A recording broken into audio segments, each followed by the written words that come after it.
ఉద్యమాలకు పురిటిగడ్డ జోగిపేట ప్రాంతం. ప్రథమాధ్ర మహాసభ కూడా జోగిపేట పట్టణంలోని నడిబొడ్డున ఉన్న క్లాక్ టవర్ వద్ద జరిగిందని చరిత్ర చెబుతుంది. అప్పట్లో ఈ క్లాక్ టవర్ ద్వారానే సమయం ఎంత అవుతుందో తెలిసేదని చరిత్ర చెబుతుంది.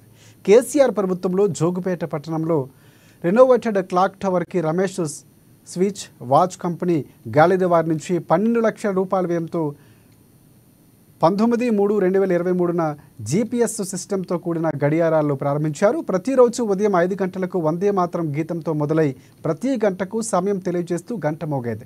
రాత్రి 10 గంటలకు చివరి గంట కొట్టేది. కానీ ఆ గడియారాలు నేడు మూగబోయి దర్శనమిస్తున్నాయి. మధ్యరంగం 4 వైపులా కూడా సమయం సూచిక బోర్డులు ఆగిపోయాయి.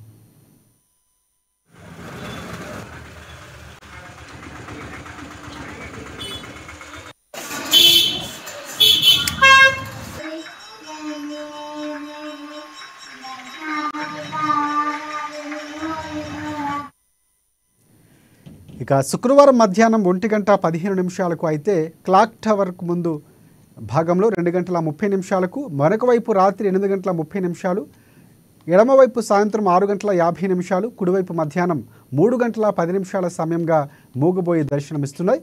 గతంలో ఉన్న వాచుల్లో ఒక్క కళ ఉండేదని, ఈ కొత్త గడియారాలు 3 రోజులకోసారి రిపేరు ఆగిపోవడం జరుగుతుందని పట్టణ ప్రజలు అంటున్నారు.